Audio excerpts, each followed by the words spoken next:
Hello students, this is Neeraj Gupta. इस video में दो और अकाउंटिंग टर्म्स के बारे में हम डिस्कस करेंगे। One is receipts and the other is expenditure.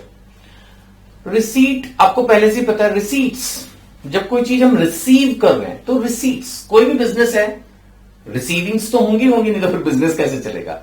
नहीं भाई, कोई भी पैसा है वो तो आएगा ना। कोई सर्विस दोगे, कोई सामान बेचोगे तो पैसा आएगा। हाँ, वो भी होता है कि कई बार आप जिस चीज में डील नहीं कर रहे उसको भी बेच देते हो। जैसे माना आपके पास कोई पुराना फर्नीचर है, पुरानी गाड़ी है, आपका बिजनेस किसी और चीज का है, लेकिन आपने कार बेच दी, बिल्डिंग बेच दिया, फर्नीचर बेच दिया, कोई इन्वेस्टमेंट सेल कर दी, तो वो भी रिसीट्स है ना। इवन अगर आपने कोई बैंक से लोन ले लिया सपोज, तो वो भी पैसा तो आया ना, रिसीट्स है।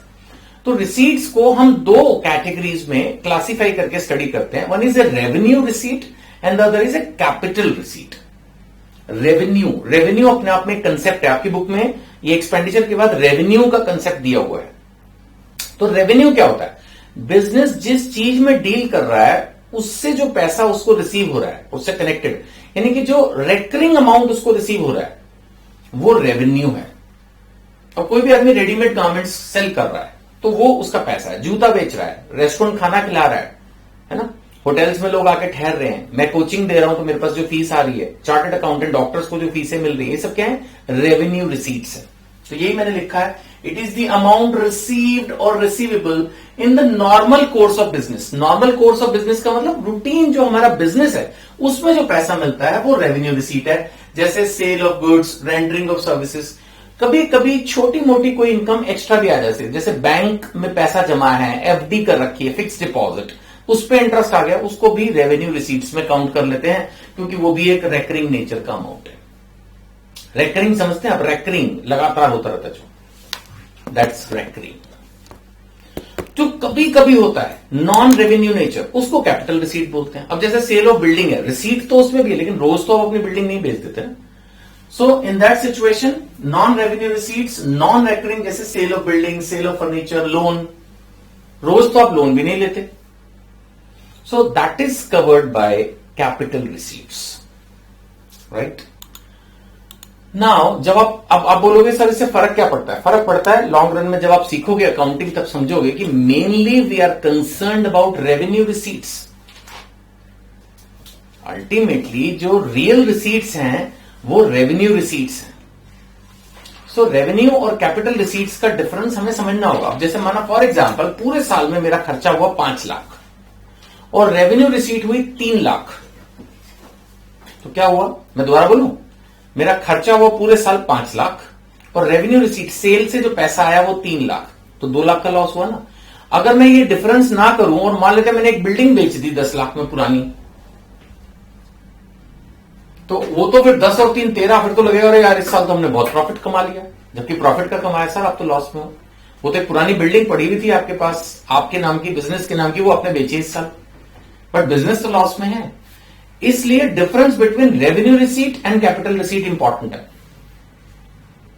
आई होप एक एग्जांपल से आप समझे होंगे, लेकिन अभी वैसे भी सेकंड चैप्टर हमारा अकाउंटिंग का चल रहा है, तो अभी तो इंटेंशन है आपको सिर्फ ये समझाने की कि डिफरेंट टर्म्स हैं क्या, सो दैट कल को अगर कहीं यूज करने लगे किसी कंसेप्ट में तो ये ना होगी सर रेवेन्यू क्या होता है, या रेवेन्यू और कैपिटल का जो डिफरेंस है ये बेसिक डिफरेंस है। तो अभी भी मैं दोबारा आखिरी बार रिपीट कर रहा हूं, जब कोई चीज नॉर्मल कोर्स ऑफ बिजनेस यानी रूटीन में अगर कोई चीज हो रही है, रोज हो रहा है, पॉकेट मनी आपको मिल रही है, तो वो पॉकेट मनी क्या है? रेवेन्यू रिसीट है आपके लिए। हर महीने मिल रही है ना, रेवेन्यू रिसीट है। स्कूल से आपको स्कॉलरशिप मिल रही है, रेवेन्यू रिसीट है। मान लेते हैं कि आप 10th में ऑल ओवर इंडिया टॉप कर गए और आपको स्कूल ने 5 लाख का प्राइज दिया, कैपिटल रिसीट है, वन टाइम पेमेंट है, नॉन रेकरिंग है। अब आप समझ पाए दोनों में डिफरेंस? यानी जब एक चीज रेगुलरली मिलती रहती तो उसको हम मानते हैं रेवेन्यू रिसीट, और जो कभी कभी रेयर मिलती है रूटीन में जिसका कोई लेना देना नहीं, उस तरह की वन टाइम रिसीट्स को हम क्या मानते हैं? हम उनको मानते हैं कैपिटल रिसीट। यही हाल हमारा एक्सपेंडिचर का है। एक्सपेंडिचर नाम से ही पता चल रहा है, एक्सपेंडिचर खर्चे तो बहुत होते हैं, बिजनेस तो बना ही शायद खर्चों के लिए है। मुझे लगता है इनकम तो पता नहीं कहां होती है। किसी भी बिजनेसमैन से पूछो तो यही बोलेगा, हाँ यार खर्चे ही बताएगा। Business is all about expenses, booking expenses की करनी होती है।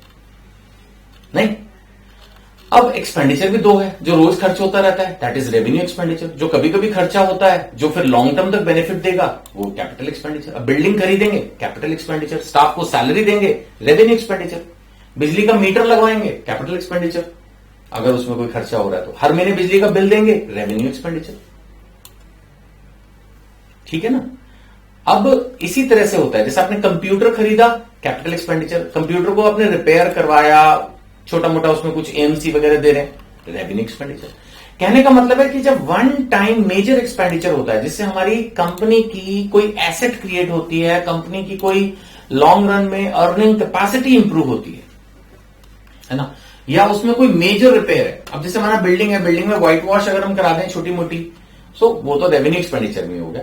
लेकिन अगर हम बिल्डिंग में मेजर रेनोवेशन कर दें, पूरी बिल्डिंग में मार्बल फ्लोरिंग और पूरी उसकी प्लास्टरिंग चेंज, पूरा एक ही बार में सारा पेंट चेंज और आउटर लुक चेंज और पूरा उसको एक नया फ्लोर डाल दिया सारा, no it's a major one time expenditure, तो उसको हम कैपिटल एक्सपेंडिचर मानेंगे, ठीक है ना। सो कैपिटल एक्सपेंडिचर क्या हुआ, इनकर टू एक्वायर एसेट्स और improving the assets and it gives benefit of enduring nature. Enduring nature समझते हैं, एंड्योरिंग नेचर का मतलब जो लंबे समय तक बेनिफिट देगा, एंड्योरिंग नेचर का बेनिफिट मिल रहा है। और रेवेन्यू एक्सपेंडिचर का तो फिर it's consumed in the same accounting period. ये तो मैंने बोला जैसे बिजली का बिल, कोई भी बिल, कोई कोरियर का bill, salaries, mobile telephone expenses, printing expenses, कुछ भी इस तरह के कन्वेंस एक्सपेंसेस, आने जाने में जो खर्चा हो रहा है, तो ये सब खर्चे क्या है, रेवेन्यू एक्सपेंडिचर। हाथ क्या, करंट एक्सपेंसेस हैं ये एक तरह से। You can say that revenue expenses is current expenses, recurring expenses, ongoing expenses, daily expenses, कई नाम से आप इनको समझ सकते हो। But they are accounting science में इसका जो प्रॉपर नेम नोमेनक्लेचर अगर बोले तो that is revenue expenditure. And the last जो डिस्कस करना है वो है डेफर्ड रेवेन्यू एक्सपेंडिचर। अगर आपको ध्यान हो, ये मैंने आपको फिक्टिशियस एसेट्स में भी पढ़ाया था। डेफर्ड रेवेन्यू एक्सपेंडिचर का मतलब है वो खर्चा जो आपने कर दिया, एक बार में पकड़ा, और उसका जो बेनिफिट है वो आने वाले बहुत सालों तक मिलना है, तो आपने एक तरह से उसको कैपिटलाइज कर दिया, है रेवेन्यू खर्चा। एडवर्टीजमेंट का खर्चा है जैसे, बेस्ट एग्जांपल टू अंडरस्टैंड, अब वो है तो रेवेन्यू नेचर का खर्चा, लेकिन आपने उसको कैपिटलाइज कर दिया इन द सेंस कि आप उस खर्चे का बेनिफिट क्योंकि बहुत साल तक मिलना है, तो करंट ईयर पर बहुत सारा उसका बर्डन ना डाल के कुछ हिस्सा आपने बर्डन करंट ईयर पे डाला, कुछ हिस्सा आप सब्सिक्वेंट ईयर्स में डालोगे। जैसे मैंने उस वक्त भी ये एग्जांपल लिया था, जानबूझ के रिपीट कर रहा हूं ताकि आप उसको एक तरह से रिवाइज कर सके। सपोज आपका खर्चा हुआ 1 करोड़ का, आपको लगता है कि अगले 5 साल तक इस एडवर्टीजमेंट के खर्चे से हमें बेनिफिट होगा, तो 20 लाख 20 लाख 20 लाख 5 सालों में डालोगे, तो करंट ईयर में 20 लाख रुपए एक तरह से आपने रेवेन्यू एक्सपेंडिचर बुक किया, और वो जो 80 लाख है वो भी आपने एक तरह से कैपिटलाइज कर दिया। और कैपिटलाइज करने मतलब एक तरह से उसको अलग उठा के रख दिया, उसको आप सब्सिक्वेंट ईयर्स में आप ट्रीट करोगे, और वो हो गया डेफर्ड रेवेन्यू एक्सपेंडिचर। वो आप अगले सालों में फिर 20 लाख डालोगे, फिर 20 लाख डालोगे।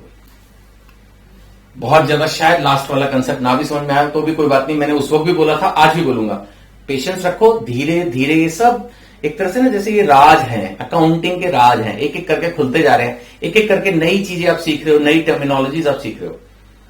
अपनी तरफ से मैं बहुत सिंप्लीफाइड वे में पढ़ाने की कोशिश कर रहा हूं, क्योंकि मैं जानता हूं आपने अभी अकाउंटिंग में नई एंट्री ली है, कल को आप ही शायद बहुत बड़े अकाउंटेंट बन जाओगे इंडिया के, आई एम श्योर, लेकिन अभी फिलहाल आपके लिए एक नया कदम है ये, तो मैं उसी हिसाब से आपको पढ़ा रहा हूं। बट फिर भी अगर कोई डाउट हो, नो प्रॉब्लम, आप मेरे को एसएमएस कीजिए इस नंबर पर, या आप कभी भी मेरे को इन्हीं वीडियोस के कमेंट सेक्शन में भी आप अपने डाउट्स लिख सकते हो, मैं आपको जरूर हेल्प करने की कोशिश करूंगा। ठीक है, थैंक यू।